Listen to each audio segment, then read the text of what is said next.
Исәнмесез, эфирда яңалыклар вакыты, студияда Лина Хасаншина. Сегодня страна наша отмечает День героев России. Батырлык, улы рух ныклыгы. Россиядә бүген каһарманнар көне.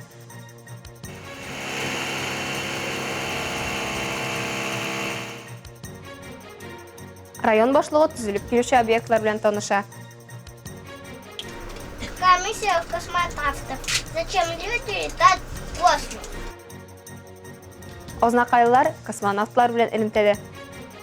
Бу һәм башка яңалыкларны мин һәм яңалыклар вакыты иҗат төркеме сөйләшәбез.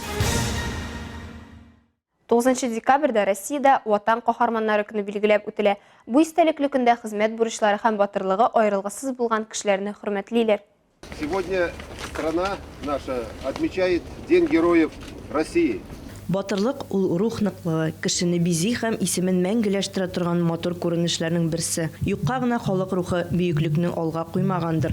Шуңа күрә 2007 елдан илебездә билгеләп үтелә торган әлеге истәлекле дата календарь битләрендә генә түгел, халык күңелендә дә урын алды. Аның нигезендә Изге Георгий Победоносец орденын гамәлгә кую турында Екатерина указы салынган. Хәзерге вакытта бәйрәм зур әһәмияткә ия. Бу көнне дәүләт һәм халык алдында батырлык кылуга бәйле казанышлары булган. Сугышта гына түгел, хезмәттә дә башкарырга мөмкин булган һәркем хөрмәтләнә. Әлмәттә истәлекле дата уңаеннан Татарстан нефтенең 60 еллыгы исемендәге паркында урнашкан Геройлар аллеясы һәм Мәңгелек ут мемориалында митинг узды. Шулай итеп, әлмәтләр батырларга булган хөрмәтен, аларның рух ныклыгы һәм батырлыгына карата соклануын һәм рәхмәтләрен белдерде. Шәһәр һәм районыбызда андый геройлар күп. Бөек Ватан сугышы фронт кылларында, Төньяк Кавказ һәм Әфган хәрби хәрәкәтләрендә батырлык кылган каһарманнардан тыш, Әлмәт үзенең хезмәт геройлары белән дә данлыклы. Һәм Геройлар аллеясындагы бюстлар аларның кайберләре исән вакытта ук булдырылган.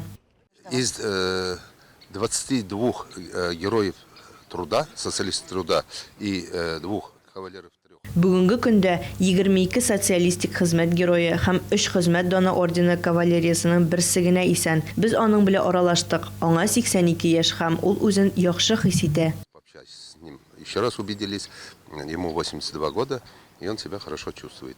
Чарада катнашучыларның мәрхүмнәрне искә алып Геройлар аллеясына чәчәкләр салынды. Алия Байрамалова, яңалыклар вакыты, Луч Әлмәт телекомпаниясе. Төп темаларга район башлыгы Тимур Нугуманов шәһәрне рәхәт һәм яшәү өчен уңайлы итү өчен барысында эшләү фикерендә. Бу җитди бурыч, шуңа күрә Тимур Нугуманов Әлмәттә төзелә торган объектларны карап, булган проблемалар турында фикер алышты. Әлмәт халык саны буенча Татарстанның 4нче шәһәре. Ул республиканың нефть башкаласы исеменә лаек һәм горур йөртә. Әлмәтнең күпчелек истәлекле урыннары нәкъ менә нефть чыгару белән бәйле. Күп кенә әһәмиятле объектларның Татнефть ачык акционерлык җәмгыяте ярдәм белән төзелүе гаҗәп түгел. Шулай ук Әлмәт районында яшәүчеләр муниципаль хакимиятләр белән берлектә территорияның инвестицион җәлеп итүчәнлеген арттыру һәм анда яшәү өчен уңайлы мөхит булдыру өчен тырышалар. Калабызда төзелеп килүче объектлар бихисап. Аларның эш барышы белән район башлыгы Тимур Нугуманов танышты.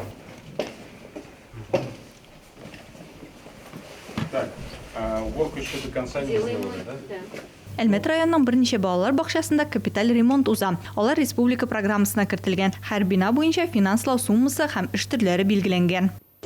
Да, люди потом не поесть. Сейчас все на электричестве. Пожалуйста, свободная стена. Очень большие неудобства. Төзелеш комплексы икътисадның стратегик мөһим тармагы булып тора. Сәнәгать һәм технологик потенциалын ныгытуда зур роль уйный. Район ара һәм төбәк ара элемтәләрне үстерүдә катнаша. Так, у нас получается вот это коробка. Это А1 и Б1, да. Достаточно, да. Республика программаларын тормышка ашыру кысаларында тулы күләмдә социаль ипотека объектларын төзү һәм капиталь ремонтлау буенча эшләр үтелгән.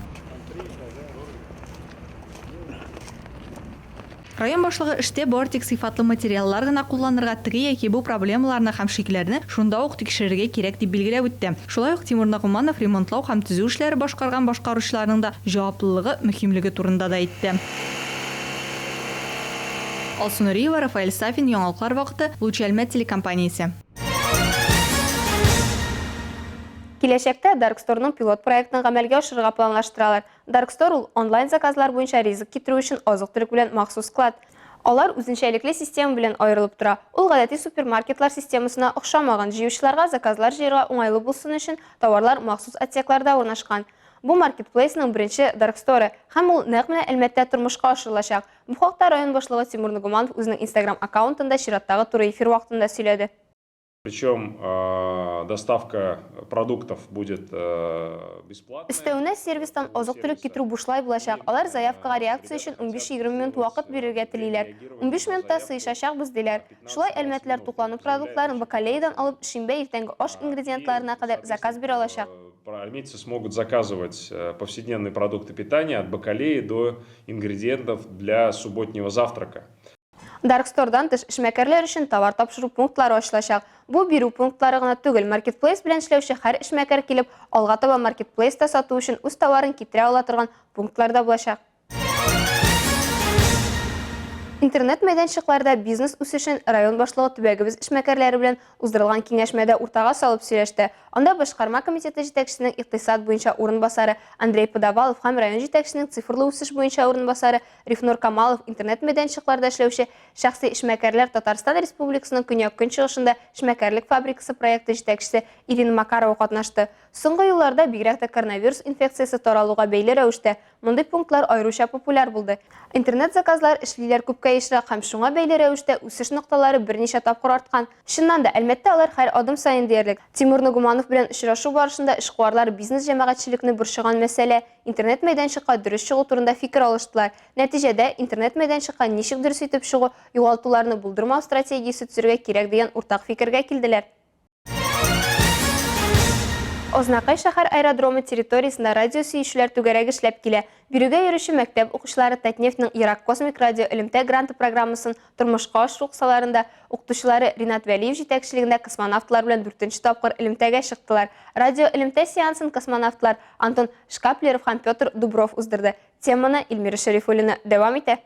Радио элемтә сеансы 15 сәгать 15 минутта башланып китте. Бу турыдан-туры элемтә иде. Сүз уңаеннан, моннан 4 ел элек Антон Шкаплеров Ознакайга килеп шәһәр халкы белән очрашкан иде. Ул вакытта түгәрәк җитәкчесе Ринат Вәлиев космонавтлар белән радио элемтә оештырып буламы дигән сорау биргән иде. Ринат Фахразиевич Татарстан Республикасының Ознакай районында Россия радио сөйүчләр берлегенең җирле бүлекчәсе җитәкчесе. Соңрак Антон белән очрашу булды. Анда ул тиздән сеанс үткәрү мөмкинлеге булачагын әйтте дип искәртте җитәкче. Татнефтьнең bu социаль грантларын интернетта күреп, шуны сораштырып, Айдар Фәндәсевич реклама бирәдер. Радио кружокны башлады. Бу инде Ознакай өчен хәзер бренд дип әйтергә дә була. Иң беренче алган грантым дальняя космическая радиосвязь дип атала. 750 меңнән артык оборудование бирделәр. Шушы оборудование белән космонавтлар белән связь үткәрә торганны без инде көйләдек. Ниһаять бу көн җитте. Иртән һава торышы яхшы иде, әмма сеанс вакытында яңгыр яуды. Очрашуга Антон Шкаплеровның дуслары да килгән иде. Элемтә вакытында балалар космонавтларга үзләрен кызыксындырган сорауларны бирделәр.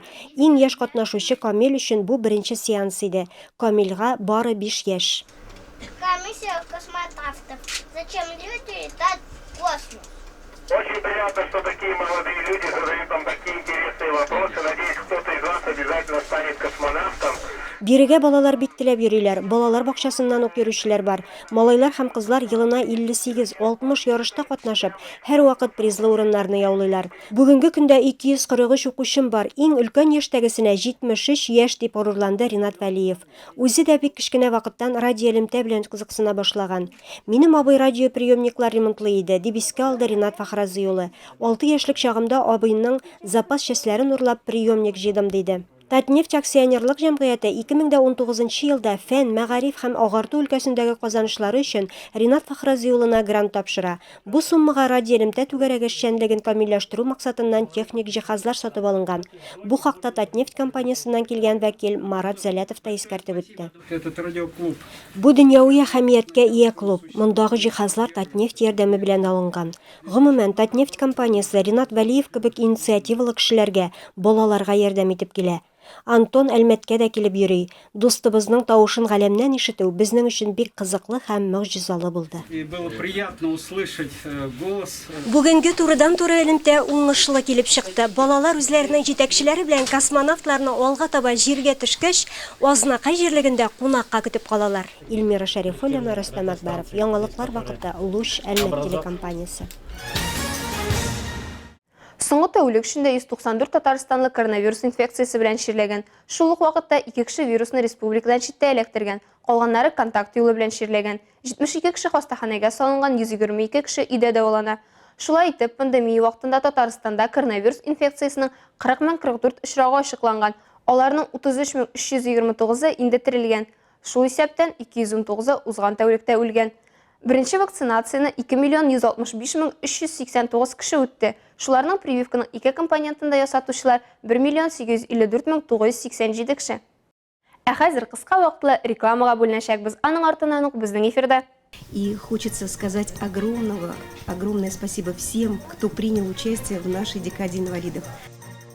Игелек итте, суга сал, әлбәттә, инвалидлар декадасы дәвам итә. Без бүген наиләләрдә кунакта. Үзенчәлекле бала, сәләтле бала, азнакай геройларын барлый. У меня своя женская команда, очень дружная. Җилтерәтеп ал да аркага сал. Кызлар көрәше нинди була? Реклама тиз узачак. Безнең белән калыгыз. Бүген Әлмәтнең музыкаль белем бирү мәктәпләре һәм күлиятләрендә төрле мастер-класслар уздыралар. Шулай итеп, Әлмәтлеләрне республикабызның Яшьләр симфоник оркестры белән уртак концертларга әзерлиләр. 2022 елның башында яшь музыкантлар үз көчләрен оркестр составында төрле чараларда, зур сәхнәләрдә сынап карый, үз осталыкларын күрсәтә алачак. Әлмәтнең беренче номерлы музыка мәктәбендә оркестр остазлары белән очрашу булды. И начать вы сейчас можете только с музыкальных школ, с маленьких деток, которых... Музыка мәктәпләреннән сабыйлардан башлый аласыз. Тәҗрибә җыеп, алар безнең оркестр чыга торган зур сәхнәләргә чыга алачак. Такие сцены, как вот наш оркестр выходит. Әлмәттә инвалидлар декадасы дәвам итә. Калабызда уздырыла торган күп санлы чаралар арасында игелек бүләк ит хәйрия фонды оештырган бәйрәм дә өстәлде.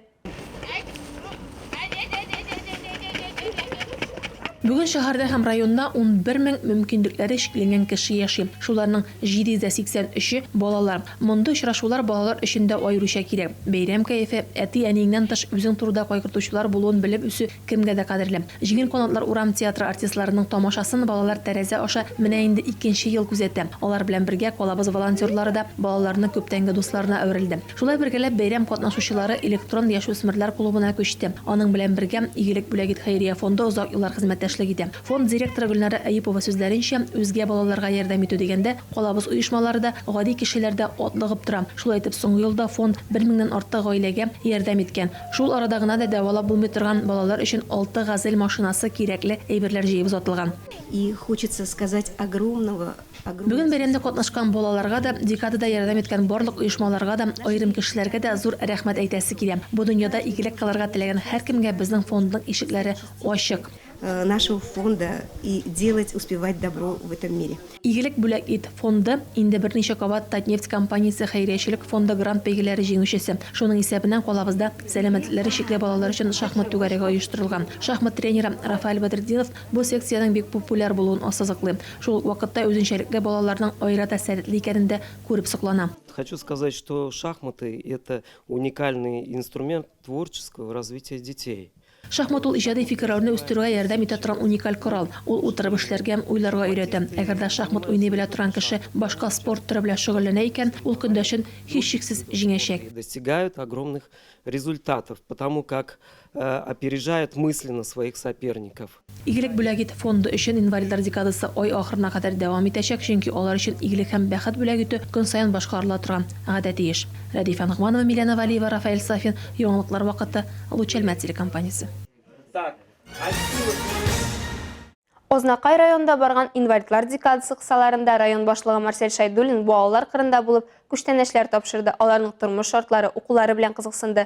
Бу хакта махсус хәбәрчебез Илмир Шәрифуллина дәвам итә. Без бүген наиләләрдә кунакта. Наилә күп төрле иҗат белән шөгыльләнә. Менә шуларның берсе, менә шушы курчак. Әлеге курчакны ул әнисе белән бергәләп ясаган, иҗат иткән. Наилә Хәйрнасовага 17 яшь. Ул үзенең мөлаемлыгы, йомшак табигатьле булуы белән һәркемдә уңай тәэсирләр уята. Шушы сыйфаты аның кул эшләрендә, кылган гамәлләрендә дә чагылыш таба. Аның кул эшләренә сукламый мөмкин түгел. Күз явын алырдай курчакларга, картиналарга кызның кул җылысы гына түгел, җан җылысы да салынганы күренеп тора. Выставкаларда катнашабыз инде, ярмаркаларда әйберләр ясарга ярата, рәсемнәр ясый, курчаклар күрәсез ясый. мәдән шақырган җирләргә йөрибез инде, бәйрәмнәргә, ниләргә выставкаларга, музейларга чакырсалар киләбез, бик рәхмәт аларга. Руководстволар ниләр ярдәм итеп торалар постоянно, Аллага шөкер, онытмыйлар Наиләне. Исән саулык. Моннан тыш ул гитара да уйнарга өйрәнгән, радио түгәрәккә балалар сәнгать мәктәбенә дә йөри. Балаларыгызга яшәү дәрте биргән, аларда җиңү рухы тәрбияләгән өчен бик тә рәхмәтлебез, диде район башлыгы Наилә Хәйрнасованың әнисе Гөлнарага мөрәҗәгать итеп. Мотор, шибәр, булган бөтен яклап. Наилә Хәйрнасова балачактан җитди авыруга дучар булса да, үзендә ихтыяр көче табып, тормыштан ям һәм тәм табып яши. Быел 11нче сыйныфта укыган Наилә бердәм дәүләт имтиханына әзерләнә. Художка бик ошый йөрергә. Анда бүтән балалар белән аралашырга. Үзем күршәкләр ясыйм, выставкаларда да бик катнашабыз без. Наиләнең тырышлыгы күпләргә үрнәк булып тора. Имтиханнарны уңышлы тапшырып, әле югары уку йортына да керүенә ышаныч зур. Илмира Шәрифуллина, Рөстәм Әкбәров, Яңалыклар вакыты, Луч Әлмәт телекомпаниясе. 5 декабрьдән 8-нә кадәр Смоленск шәһәрендә 16 яшькә кадәр егетләр һәм кызлар арасында ирекле көрәш буенча Юность Россия иҗтимагый дәүләт физкультура спорт берләшмәсенең беренчелеге узды. Ул бөтен Россия ярышлары кысаларында оештырылды. Шара Александр Невскийның тууына 800 ел тулуына багышланган. Ярышларда Россия һәм Белоруссиянең 20 регионнан 200-дән артык спортчы катнаша. Егетләр арасында 10, кызлар арасында 9 авырлык категорияләре буенча медальләр уйнатыла. Әлмәтне Олимпия резервы спорт мәктәбенең 4 кызы тәкъдим итә. Нәтиҗәдә Эвелина Нестерова 54 кг авырлык категориясында 3нче урынны яулый. Ирекле көрәш спорт көрәше һәм олимпия спорт түрі. Ул билгеле бер кагыйдәләр буенча төрле алымнар кулланып, ике спортчы арасында ярышудан гыйбарәт. Көндәшләрнең һәр кайсы икенчесен аркага яткырырга һәм җиңәргә омтыла. Эвелина Нестерова 6 ел спорт гимнастикасы белән шөгыльләнгән. 1 елдан артык ирекле көрәштә. Иң якыны беренче медальды аны Эвелина 2020 елда Алабугада Татарстан чемпионатында яулый. Раньше занималась спортивной гимнастикой. В какой-то момент я поняла, что вольная борьба. Әлег гимнастика белән шөгыльләнә идем. Ирекле көрәш хәрәкәтләре белән ошый икәнне аңладым. Елдан артык шөгыльләнәм. Иң беренче көрәш медале җылылык хисе уята. Ярышларда келәмдә көндәшне генә түгел, үзебезне дә җиңү ошый. То, что мы преодолеваем себя. На ковре мы боремся не только с соперником, но и самим собой. Билбау көрәше спорт мастеры, ирекле көрәш буенча спорт мастеры кандидаты Эльмира Нәфисуллина Олимпия резервы спорт мәктәбендә 10 ел дәвамында эшли. Последние 4 года работаю конкретно только с девушками. Соңгы 4 ел кызларны гына әзерлим. Үземнең актив дус кызлар командасы. Минем эшләү дәверендә дустана гаиләгә әйләндек. Образовалась на протяжении всей моей тренерской работы большая дружная семья. Ирекле көрәштә нинди дә булса алым кулланганда аякларны актив куллану рөхсәт ителә. Ирекле көрәш белән шөгыльләнү сәламәтлекне ныгытуга һәм яхшы физик үсешкә ярдәм итә. Последний раз мы съездили в город Нижнекамск на прошлой неделе. Самые молодые юные борцы выступали там. Соңгы тапкыр без Түбән Камага барган идек. Анда иң яшь көрәшчеләр чыгыш ясады. 8, 9, 10 яшьлек. Аларның беренче ярышлары. Безнең яңа кыз Анжела Закирова да үзен күрсәтте, 3нче урын алды. Дух. Вот девочка к нам пришла, Закирова Анжела, тоже проявила себя там, заняла 3-е место. Узган атнада Түбән Камада 15 яшькә кадәрге кызлар арасында ирекле көрәш буенча ачык турнир узды. Анда Зәй, Түбән Кам, Мамадыш, Тәтеш, Әлмәттән килгән 50 көрәшче кыз катнашты. Олимпия резервы спорт мәктәбен 9 кыз тәкъдим итте. 2 беренче, 2 икенче, 3 урын алып кайтты. 3нче урын алучы кызларның берсе Анжела Закирова. Кыз ноябрь азагыннан гына биредә шөгыльләнә. Инде нәтиҗәләр күрсәтә. Моңа кадәр Келейдә малайлар белән бергә көрәшкә йөргән. На протяжении 4 лет я занималась национальной борьбой среди мальчиков. Мин көрәш белән малайлар арасында 4 ел шөгыльләндем. Нурлатта узган республика ярышларында 2нче урын, Мөслимдә 1нче урын алдым. В город Нурлат на Татарию я там заняла 2 место. Потом ездили в Муслимово на пояса, я там заняла 1 место. Татарстан уникаль республика. Биредә гасырлар дәвамында төрле күп санлы халык һәм милләтләр дустату яши. Сүз дә юк, монда безнең республика Россия өчен генә түгел, бөтен дөнья өчен дә үрнәк булырга мөмкин. Идел буенда күптәннән катнаш халык яши. Татарларның ачыклыгы, рус халкының яхшылыгы, чуаш халкының тынычлыгы һәм башка милләтләрнең иң яхшы сыйфатлары бер-берсен тулыландыра. Народное единство, халык бердәмлеге яңа проект кысаларында без һәр милләтнең үзенчәлекләре турында аерым сөйлибез. Киләсе чыгарылышта без ут күршеләребез булган чуашларның бердәмлеге сире турында тулырак беләчәкбез. Бу сезгә җиткерәсе соңгы мәгълүматыбыз иде. Мин Лина Хәсән, шуны һәм монтаж операторы Алия Бәйрамалова сезнең белән сау булашабыз. Исән-имин булыйк.